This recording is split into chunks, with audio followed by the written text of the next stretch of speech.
Welcome you all to Law सीखो।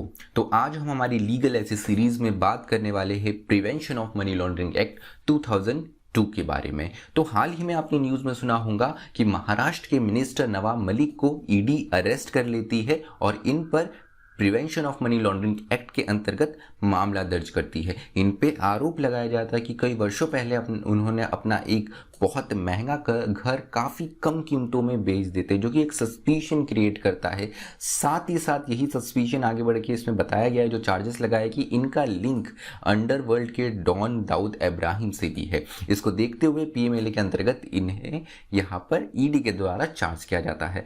ऐसा ही incident हमें कुछ दिनों पहले देखने को मिलता है। तब पंजाब के इलेक्शन के दौरान सीएम चरणजीत चन्नी के जो नेफ्यू है भूपेंद्र सिंह, इन पर भी पीएमएलए के अंतर्गत मामला दर्ज किया जाता है। इन पर इलीगल सैंड माइनिंग का केस बनाया जाता है। उसके अलावा महाराष्ट्र के एक और मिनिस्टर जो रह चुके हैं, अनिल देशमुख होम मिनिस्टर रह चुके हैं, इन पे भी पीएमएलए के अंतर्गत ईडी मामला दर्ज करता है और इन्हें कस्टडी में लेता है। उसके अलावा ममता बनर्जी के Neiphiu Abhishek Banerjee member of parliament है, इन पर और इनकी वाइफ पर भी पीएमएलए के अंतर्गत यहाँ पर ईडी इन्हें समन करता है, इन पर भी चार्जेस लगाता है। तो यहाँ पर एज अ पॉलिटिकल टूल इसे यूज़ किया जाता है, ये अपोजिशन का कहना है। लेकिन चलिए आगे डिस्कशन के बढ़े उससे पहले हम जान लेते हैं कि मनी लॉन्ड्रिंग होता क्या है। मनी अर्थात पैसे, जैसे आपको पता है लॉन्ड्रिंग, हम हमारे कपड़े धोते हैं, हम इसे लॉन्ड्रिंग जनरल भाषा में कहते हैं। मनी लॉन्ड्रिंग भी वैसा ही है। यहाँ पर इलीगल मनी को कन्वर्ट करके लीगल या वाइट मनी में बदला जाता है। मनी लॉन्ड्रिंग एक ऐसी प्रोसेस है जिससे इलीगल फंड्स या असेट को कन्वर्ट किया जाता है लेजिटिमेट फंड और असेट्स में। अब यहाँ पे हमारे अगर कॉन्स्टिट्यूशन में देखें तो आर्टिकल 253 जो है हमारे कॉन्स्टिट्यूशन का, वो कहता है कि हमारे देश में इंटरनेशनल जो एग्रीमेंट्स हमारे देश ने, जो ट्रीटीज जो हमारे देश ने साइन करी है, उसको यहाँ पे वास्तविकता देने के लिए हमारे पार्लियामेंट कानून बना सकता है। तो इसी को देखते हुए मनी लॉन्ड्रिंग भी इसी तरीके से हमारे देश में आया है। पार्लियामेंट के द्वारा सन 2002 में मनी लॉन्ड्रिंग एक्ट जो है वो पास किया जाता है और मनी लॉन्ड्रिंग को लेकर यहाँ पे कानून बनाया जाता है। क्या ट्रीटीज, क्या कन्वेंशन थी जिसके द्वारा यह एक्ट वास्तविकता में आता है? तो United nation convention again illicit traffic in narcotic drugs psychotropic substance 1988 की कन्वेंशन है। इसके साथ ही बेसल स्टेटमेंट प्रिंसिपल 1989 का 40 recommendation of the financial action task force on money laundering 1990, political declaration and global programme of action adopted by United Nation General Assembly in 1990, और उसी के साथ में UN special session on countering world drug problem together. तो ये 5 अलग अलग treaty, convention, resolution थे जिसके माध्यम से भारत को ये बाध्यता हुई और फिर उनको ये कानून लाना पड़ा मनी लॉन्ड्रिंग को देखते हुए।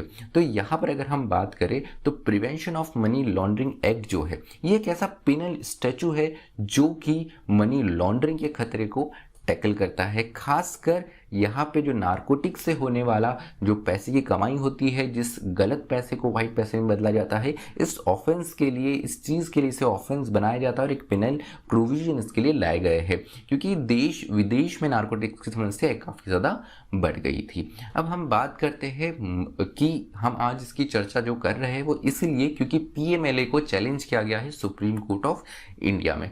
सुप्रीम कोर्ट ऑफ इंडिया में इसको लेकर क्या डिस्कशन चल रहा है, क्या ये एक्ट अनकॉन्स्टिट्यूशनल हो सकता है, क्या इसके सिर्फ प्रोविजन ही अनकॉन्स्टिट्यूशनल होंगे, इस पर ही कार्रवाई चल रही है। तो हम अभी देखें तो यहाँ पर prevention of money laundering act के अंतर्गत जो मनी लॉन्ड्रिंग का जो ऑफेंस है, इसको जस्टिस खनविलकर के द्वारा माना गया है कि ये क्राइम अगेंस्ट नेशनल इकोनॉमी है। यहाँ पे सरकार का भी यही कहना था कि ये हर एक सिटीजन के अगेंस्ट क्राइम है, तो इसी को ही कोर्ट ने आगे माना है।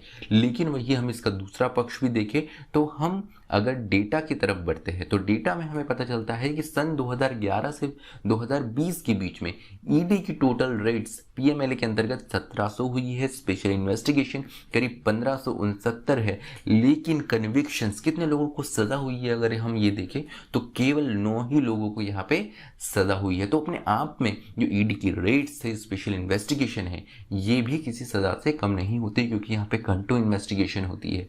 यहाँ पर अगर हम देखें तो इसके प्रावधान काफ़ी ज़्यादा, इसके प्रोविजन जो है वो काफ़ी ज़्यादा स्ट्रेंथिंग करे हुए हैं इस एक्ट के अंतर्गत। वही कुछ ही दिन पहले जब ये हियरिंग इसकी मामला चल रहा है सुप्रीम कोर्ट में, तो यहाँ पर solicitor general of India Tushar Mehta ने बताया कि इस कानून का दुरुपयोग नहीं हुआ है, क्योंकि अभी तक केवल 303 अरेस्ट हुए हैं पिछले 20 वर्षों में।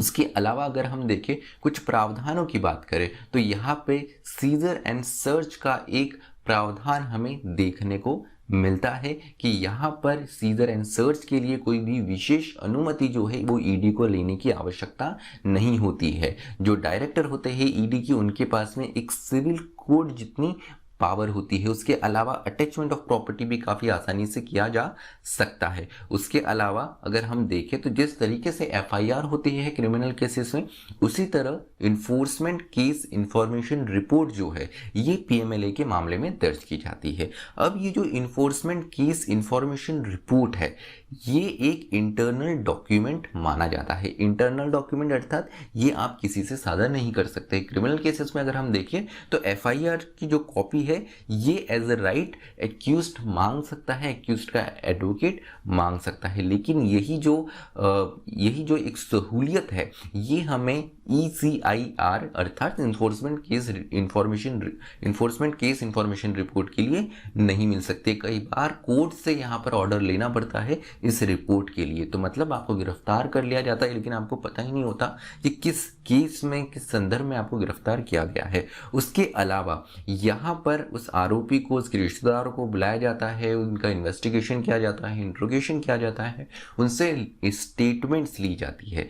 अब अगर हम एविडेंस एक्ट के अंतर्गत देखें कि जो स्टेटमेंट यहाँ पर पुलिस के सामने की गई है या इन्वेस्टिगेटिंग ऑफिसर के सामने की गई है वो एडमिसिबल नहीं होती कोर्ट में, लेकिन पीएमएलए एक्ट के अंतर्गत अगर हम देखें तो सेक्शन 50 कहता है कि स्टेटमेंट जो कि एक्यूज्ड है उससे रिलेटेड पर्सन के द्वारा अगर की गई है तो ये एक एडमिसिबल एविडेंस रहता है। तो यहाँ पे अपने आप में काफ़ी इसको ड्रैकोनियन लॉ बताया गया है कई लोगों के द्वारा जो कि इसका विरोध करते हैं। वही सरकार के द्वारा, सरकार का ये कहना है, अब ये सरकार एनडीए की हो कि इससे पहले यूपीओ की, दोनों ही सरकारों ने इसको अपने अपने समय डिफेंड किया है।